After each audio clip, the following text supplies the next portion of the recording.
Thank you for plugging into this Family Life News podcast, streaming issues-driven, family-focused news.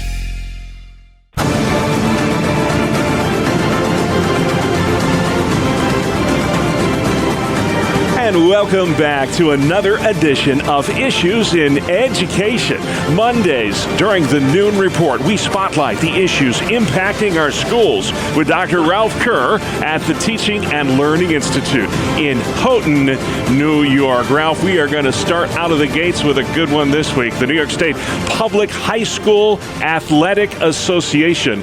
It's just instituted a new 3 strikes and you're out policy for unruly fans. This is for all sporting events at all districts statewide.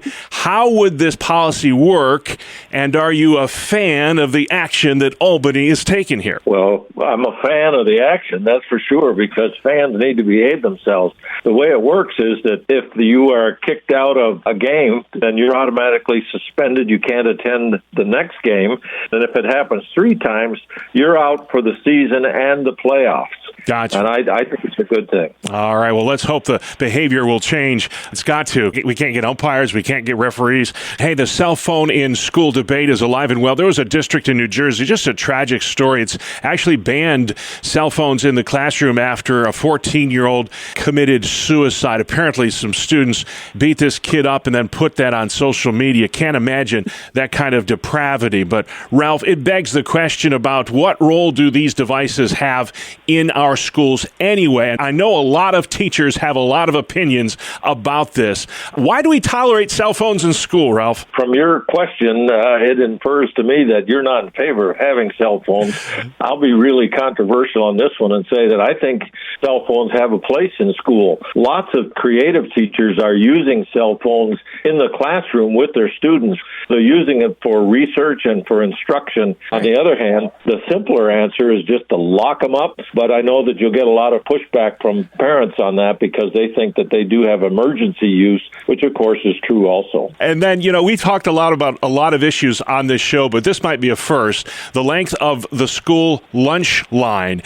There was a study in Education Week that said teenagers are not getting enough time to eat their lunch in the cafeteria. I don't know how much time you need to eat lunch, Ralph, but do you agree that that's true? And if it is, what can we do about it? Well, this is a really significant issue.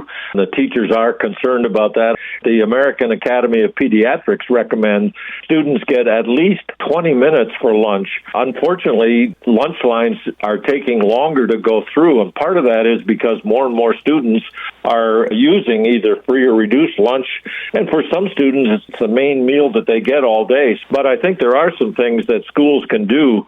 You could not have one single lunch period where everybody in the building, and in smaller districts, that's what happens. Yeah. Everybody goes to lunch at the same time. But if you start to move away from the single lunch period, then you're worried about, is it okay for some students to be eating lunch at 10:30 in the morning or at 1:30 in the afternoon? The other thing that I would say is teachers in the survey that you cited, some of them want lunch periods to be increased to up to 50 minutes. And while I wouldn't be opposed to that, I guess my question would be, where does that extra time come from? Are teachers willing to lengthen the school day in order to accommodate an extra half hour for lunch? Or are we going to end up reducing the teaching time, which I am adamantly opposed to? We don't have enough time as it is now in terms of the academics. Yeah, and that might be why in Pennsylvania, there was a bill last week, House Bill 1507, which would allow superintendents to decide whether the school year is 180 days or 990 hours. And if you do the math, that's 180 days.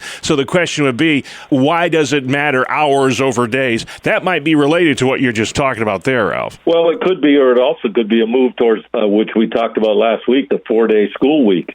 Because if you lengthen the number of hours, then you could do it in 4 days rather than 5 a week, which would shorten the week, but certainly give you the same number of hours.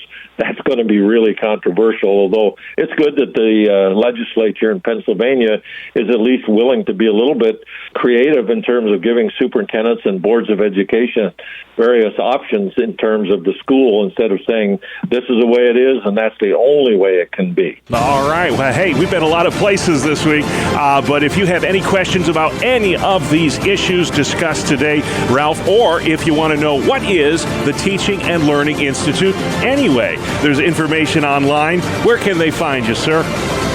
Bob, great to be with you again today, and people that have those interests you just described can simply go to whyrun.org, whyrun.org.